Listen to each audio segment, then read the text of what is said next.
Rock and roll music has really evolved. From, let's say, the 1950s up to today, many bands and players have come and gone, each one leaving their footprints behind them.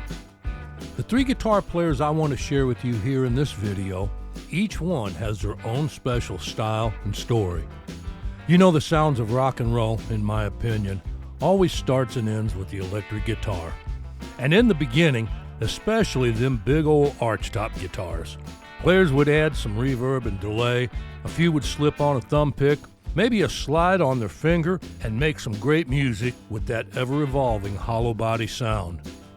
From Eddie Cochran to Uncle Ted Nugent, they all made that style of guitar rock. So let's get right into the video here about the three players I call the cool cats of rock. One of them was there in the beginning, one of them brought it back, and another one has kept it going. He's like the Energizer Bunny. He just keeps on going and going. So let's start with him.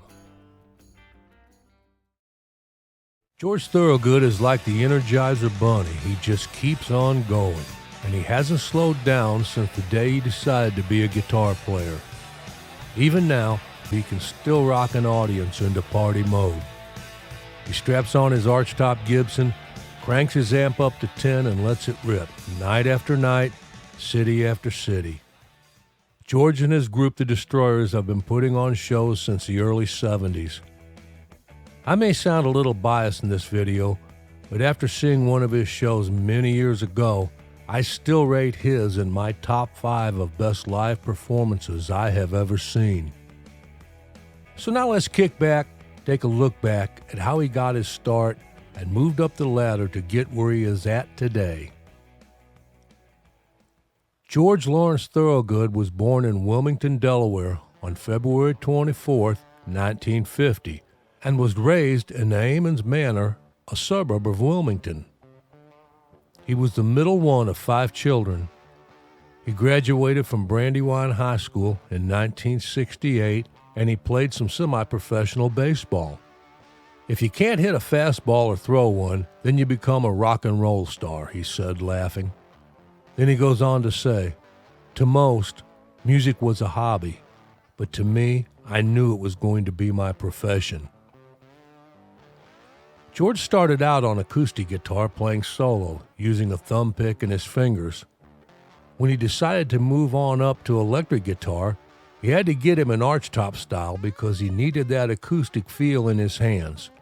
It was also easier to use his thumb pick and fingers on. He says he knew he wasn't going to be a frontman like Eric Burdon or Roger Daltrey. I knew I couldn't do that because I couldn't sing like them. What are you going to do, George? My parents would say. That guitar is in the closet gathering dust. So I said, let me give that a shot. So when bands like Canned Heat, the Savoy Brown Boogie Band, 10 years after, and the early Jay Giles was making a lot of noise, along with the Allman Brothers, I thought, there's a market for that kind of thing. Maybe not a multi-billion-dollar market, but there is a market for it. Back in those days, it was called underground music, and I thought I had a shot at that. I would say that George assessed the situation just right to fit himself and his talent and style of playing and singing. He started out playing with his longtime friend and drummer Jeff Simon, who, by the way, is still his drummer today. Here's what Jeff has to say about George. George had that drive and charisma when we were 11 years old, he laughs. At first, we just enjoyed playing music. Then we had the thought of maybe making a living at it. We always believed that if we played great songs and stayed true to ourselves, people would keep coming back. They recorded their first album in 1975, but the album was not released until 1977 because of different reasons, as the story goes. Some say that Thorogood was too rockin' for the folk label Rounder, but Rounder claims that they had no suitable photos for the album. Okay, whatever. It was during these recording sessions that bass player Michael Lynn was fired or resigned or whatever, and was then replaced by Bill Blau, who's still with George today. George and his group has put out an amazing string of over 20 albums released, 2 of which have been certified platinum and 6 have been certified gold. He has sold 15 million records worldwide. Some are releases of older material or live albums, and they keep selling. One of the reasons is George and the Destroyers get out and tour and are still at it over 45 years later. And they are one of the best live shows to go out and hear if you enjoy listening to great boogie rock music. I saw them in 1979 at some small venue, and these guys just lit the joint up. There is nothing ho-hum about a George Thorogood show. His music moves and grooves. He is probably known more for his biggest hit, Bad to the Bone. Although George didn't write a lot of songs, I'm betting he is sure happy he penned this one. Bad to the Bone is not only George Thorogood's most popular song, it is one of the most popular rock songs ever used in film and television. Bad to the Bone over the years can now boast being in at least 25 movies. I think Christine was probably my favorite movie the song was used in. It just seemed to fit that movie perfectly. What's your favorite flick Bad to the Bone was used in? Lots of choices out there for sure, but that Stephen King classic gets my vote. The song really set George up, and one can bet he never gets tired of playing it for his fans. Bad to the Bone is similar to the structure of many other songs, including Bo Diddley's I'm a Man and Muddy Waters' Manish Boy. It is just a good slow shuffle, and George put it to great use with some good lyrics and guitar riffs. There was a claim by a guy named James Pobiega, I guess that's how you pronounce it. He goes by Little Howlin' Wolf. He's a Chicago street performer who believes Thorogood stole the song from him. But in all honesty, if anyone had proof that they were the original owner of that song, they sure would have done something about it by now, as there's no telling how much money that song has made, and still makes even today in royalties. George himself is said to have a net worth of around $70 million, and there's anybody's guess how much of that money came from that one song. George also wrote the songs I Drink Alone, and If You Don't Start Drinking, Woman with the Blues, You Talk Too Much, and I Really Like Girls, which was recorded by Hank Williams Jr. and came out on his 5-0 album. He has also covered many songs throughout his career.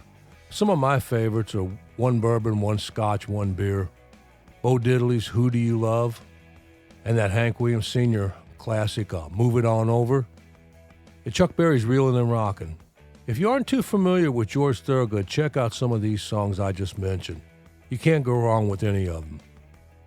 And for those of you who are fans of his, let me know what some of your favorites are he's recorded. But my advice to everyone is, if you haven't seen George Thorogood and the Destroyers live, you owe it to yourself to see one of his shows. If you like this style of music, you will not be disappointed. Trust me on this. If you're content, you may as well be dead, George says. I think everyone has thoughts about retiring, but the phone keeps ringing. You want me and the Destroyers to come to your town, set up our gear, wear some cool threads, and play Who Do You Love? End of conversation. Let's rock.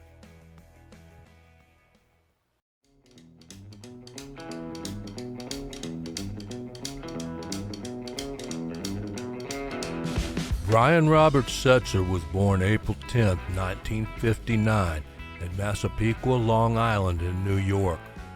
He played horn in the school band, but was infatuated with the guitar sounds he heard at a very young age. He was brought up listening to his father's favorite music. Brian says, "He played me Carl Perkins, Jerry Lee Lewis, and Johnny Cash. I thought, wow, I'd never heard anything like it." From there, Brian moved on to the likes of Eddie Cochran and Gene Vincent. He is into them in a big way. He said he wanted a guitar like Eddie Cochran and a hairstyle like Gene Vincent. He ended up getting both, and to top off the look, tattoos. He does take his dad's advice when getting tattooed. His dad told him, "Never put anything where a judge can see it. If you have to go before a judge and he sees tattoos on your neck and hands, you don't stand a chance." Brian's first band was with his brother Gary on drums, a kind of new wave punk rock group called the Bloodless Pharaohs, and then later the Tomcats. After his brother Gary quit the Tomcats, as fate would have it, there was a couple of guys Brian had went to school with who only lived a few blocks from him, Leon Drucker and James McDonald. They were soon to get together over at Leon's house and start to play some music.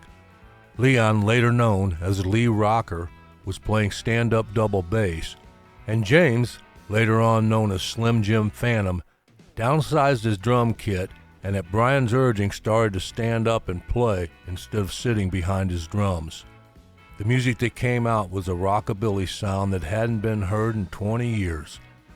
But the three kids were totally in love with the whole aspect of this style of music, from the looks and sound to the hot rods, motorcycles, and girls that went along with it, and the Tomcats became the Stray Cats. Brian went out and to get his sound, found him a guitar just like Eddie Cochran. It was a 1959 Gretsch 6120 Chet Atkins model, which by the way he still has today, even though it has been lost a few times and even stolen once. He bought the guitar for $100. Its electronics were in a shoebox, as the guy who was selling it had taken it apart to refinish it, but Brian bought it on the spot. With a shoebox of electronics under one arm and the guitar body in his other hand, he took it home and put it all back together. He said it didn't even have a case at the time. He don't play it out much anymore for fear of it getting lost or stolen again. He says it's still the best sounding guitar out of the many he owns and plays today. By this time, Brian had vastly improved on his guitar sound and technique. The group had wrote a few original songs and were ready. They say luck is where preparation meets opportunity. Brian, Lee, and Slim Jim were well prepared, and across the Atlantic, the opportunity was there and waiting. I think it was a mutual idea from all of us to go to England, Brian said. I remember paging through an English newspaper in a little magazine stand with a picture of some guy who had like a pompadour and an earring and a tattoo. At the time, it was the pre-punk days. It was so out of the ordinary. Nowadays, everybody's got that. It was such a fantastic thing to see that we just said, wow. And the word rockabilly was mentioned in the article. And then Gene Vincent and Eddie Cochran. Stuff we had discovered on our own that these guys were talking about. We just were blown away by it. No one where we came from had ever heard the word rockabilly. We were all between 18 and 20 years old.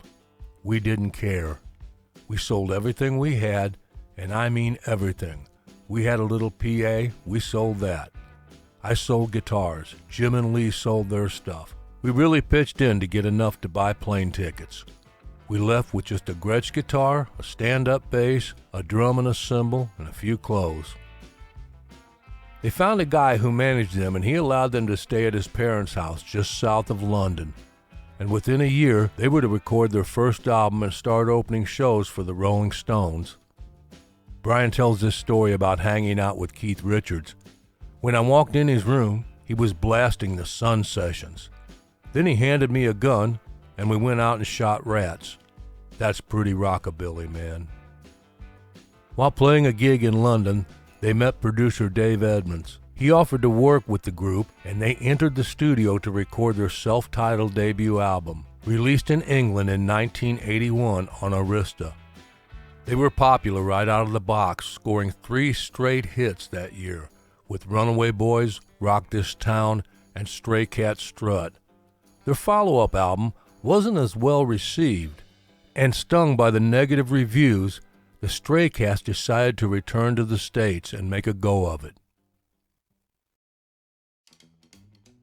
The band was quickly signed by EMI America and in 1982 released their U.S. debut album, Built for Speed, which compiled the highlights from their 2 British LPs. Helped by the extensive airplay on MTV at the height of the Anything Goes new wave era, Rock This Town and Stray Cat Strut both hit the American Top 10 over a year after their British chart peaks. As a result, Built for Speed was a hit, and their second album, Rant and Rave with the Stray Cats, appeared in 1983. And although it had a couple of songs do pretty good, as it happened over in England with their follow-up album, things just started to nosedive again. And so did things within the band. Like it or not, Brian became the focal point of the band. MTV brought out Brian front and center, and well-deserved, I would think. He was the lead vocalist, a very accomplished guitar player with a unique style for the times, and he had the look and attitude. Brian made guest appearances with stars like Bob Dylan and Stevie Nicks, and became the concert guitarist for Robert Plant's Honey Drippers side project. In late 1984, Brian broke up the Stray Cats amid some bad blood.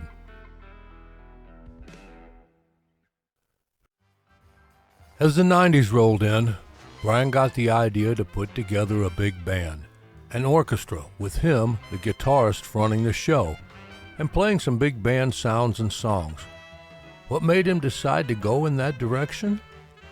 Growing up in New York, Brian was inspired by two memorable experiences that led to playing in an orchestra.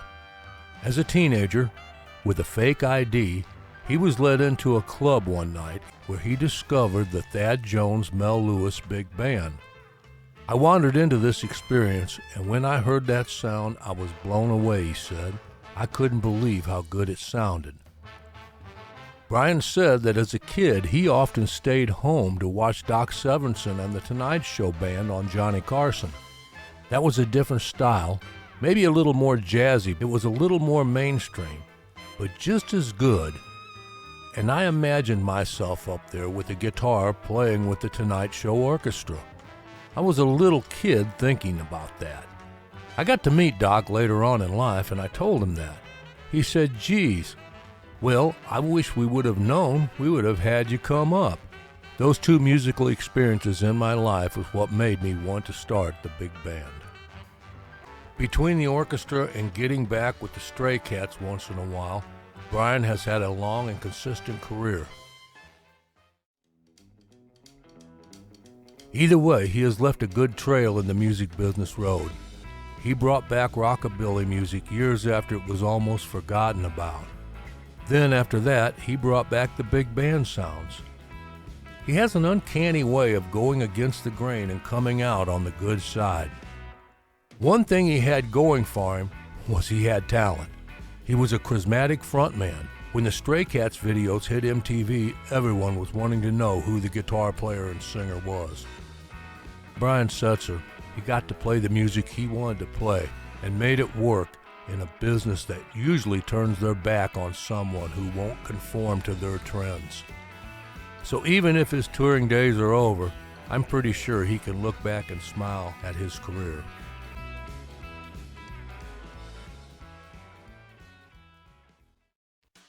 "You've got to hear this," said the 14-year-old English girl, dropping the needle on a spinning 78. This was the spring of 1956, and all her friends at school were going crazy over Elvis Presley's It Was Like Nothing They Ever Heard Before. The girl's younger brother sat staring at the record player, transfixed, as she explained that the slapping, metallic sound he was hearing was an electric guitar. "We didn't know the guitar player's name when we heard that song," recalls a young Jeff Beck. "They didn't list the musicians in those days. But my sister kept drawing my ear to the different things, the solos and all that.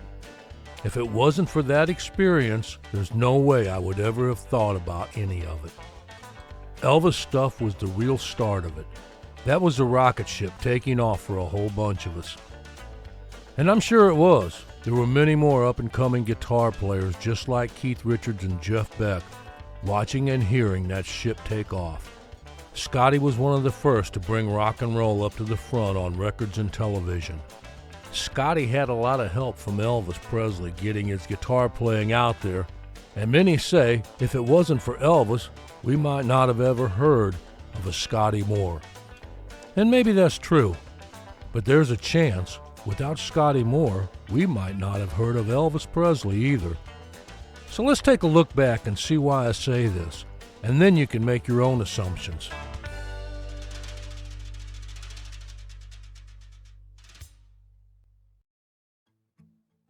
He was born Winfield Scott Moore III on December 27, 1931, in Humboldt, Tennessee. Growing up in the small town of Gadsden, just down the road from Humboldt, in a musical family where his daddy and brothers all played guitar, he naturally started playing the instrument himself. At 16, he quit school and joined the Navy to see the world. This opened his eyes to many different styles of music besides the hillbilly and country fingerpicking he was raised up on. Scotty was open up to the blues, R&B, and especially jazz, and incorporated them into his own style. After being discharged, Scotty came back with a whole new and different style of playing. He had formed a few bands while in the Navy. Now, back home in Tennessee, he decided to move about 100 miles southwest to Memphis and took on a job working for his brother's dry cleaners. This was in 1952. After arriving in Memphis, Scotty formed a band called the Starlight Wranglers with a stand-up bassist Bill Black and a singer Doug Poindexter. Around this time, Scotty had met Sam Phillips, who owned Sun Records and Recording Studio. They got along real well, and Scotty actually became a studio musician of sorts at Sun Studios. Scotty, Bill, and Doug Poindexter had put out a record and were playing around the Memphis area.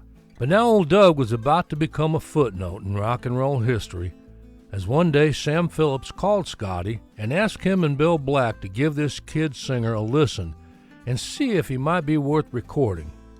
His name was Elvis Presley. So a jam session was set up at Scotty's home on the 4th of July, 1954. Scotty Moore, along with Bill Black, who just lived a few houses away, were to meet and jam with Elvis for the very first time. That same day, Scotty called Sam back and said, "Well, the guy sings good. He doesn't really knock me out, but he can sing and he knows many different songs." So the very next evening, Scotty, Bill, and Elvis walked into Sun Studios, and after a few hit-and-miss songs, they started a jam on the song That's All Right Mama. Sam got it on tape, and as they say, the rest is history. Elvis was to sign a management deal with Scotty, and they played their first gig a few weeks later at the Bon Air Club in Memphis on July 17, 1954. At this time, Scotty had owned a few guitars throughout his life, but there's probably two that is worth mentioning here. Well, maybe three. But the two that probably meant the most to the history of rock and roll were a Gibson ES-295 that he played on some of the first Elvis recordings and live shows, and then around 1955, almost 1 year to the day after he played on Elvis's first recording of That's All Right Mama, he traded that ES-295 for a Gibson L5. But stepping back a few years, before he bought that first Gibson, I thought this was kind of interesting. After getting out of the service, he bought himself a Fender Telecaster and a Fender amp in 1952.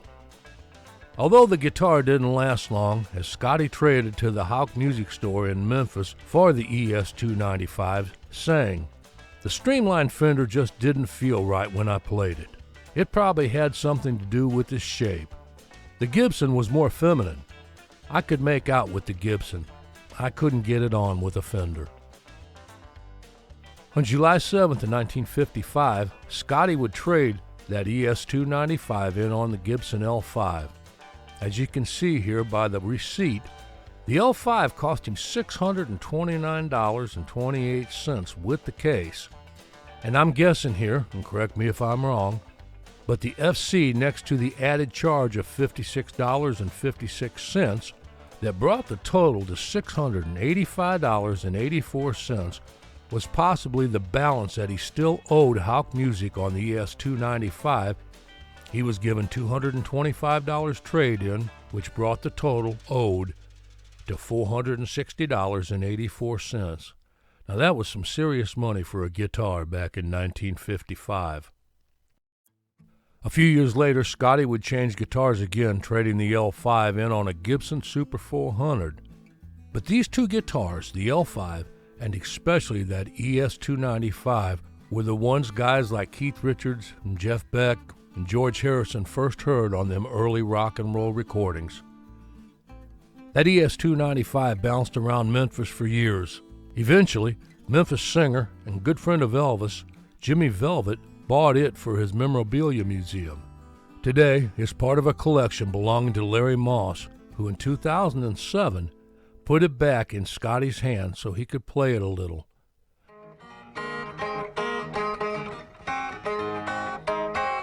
Larry is a devoted Elvis fan and recognizes the importance of the 295, calling it the holy grail of rock and roll guitars. Scotty worked with Elvis full-time until he went into the Army in '58, and again when he came out in 1960. But by then, Elvis was spending all his time doing movies and didn't do many shows. So Scotty worked recording sessions, movie soundtracks, and even a few appearances in a few of the movies. Scotty would work with Elvis up through the Singer's '68 comeback special. At that time, Elvis was growing tired of the movies and was planning on getting out of them and was in the stages of planning out the Vegas shows. He wanted Scotty to go with him, but it was going to be 6 weeks of practice and shows, and Scotty said, "You know what it means to be out of town that long? It's like starting over." So Scotty turned it down. I think the money and Colonel Tom Parker had a lot to do with that. By then, Elvis had no say in the business end of things, and he always remained loyal to the Colonel. And although a gentleman, Scotty has never really had many nice words to say about the Colonel. Then Scotty finally decided to hang it up, literally. Not only did he never work with Elvis again, or even see him, Scotty virtually stopped playing the guitar for the next 20-some years. It was time for him to move on. He did some work as a recording engineer and starting his own business, Music City Recorders, but for the most part kept out of the spotlight, became kind of a recluse to the press, granting very few interviews. So there isn't really much information on him during that time. But Scotty started turning up as the 1990s rolled around, and it was good to see him out there again. He was back to recording, doing interviews, and just jamming with so many players who you could really tell looked up to him. Keith Richards, who was easily Scotty's biggest fan and became friends with him later on, had this to say. He was a gentle, unassuming guy. He liked his scotch. They didn't call him Scotty for nothing. So in 1996, I went up to Woodstock to do a session at Levon Helms' barn with Levon, Scotty, and Elvis's old drummer, DJ Fontana. It was a session of good old boys. There was plenty of whiskey that day. So Keith decided he was going to attempt to shake down Scotty on one of his guitar parts in particular. Keith said, "There's a rundown that Scotty does on several cuts, which I've never quite figured out." So when I asked Scotty, he just gave me a sly grin and said, "There'll never be another Scotty Moore." When Scotty was asked who was his inspirations growing up, he really didn't have a direct answer and simply stated, "All I can tell you is, I stole from every guitar player I ever heard over the years, put it in my data bank, and when I played, that's just what come out." He was inducted into the Rock and Roll Hall of Fame in 2000, then the Musicians Hall of Fame and Museum in 2007, and the Memphis Hall of Fame in 2015, with his friend Keith Richards accepting the award on his behalf. By this time, Scotty's health was failing. Scotty Moore passed away on June 28, 2016 in Nashville, Tennessee at the age of 84. He was buried with his parents in Humboldt, Tennessee after a brief and private ceremony. His guitar playing came to light when Elvis broke big, but I believe Scotty played a big part of that. He took his style of playing and molded it around Elvis's singing style to create that early first sound. And that's what caught so many young guitar players' ears, and in turn, they passed it on down. So if you started out learning guitar riffs from guys like Page, Clapton, or Jeff Beck, maybe the Beatles or the Rolling Stones, your playing today has a lot of Scotty Moore DNA in it. We all carry on what Scotty started back in 1954. If you enjoyed this video, here's another I think you might like. Thanks for watching, and hit that like button before you go.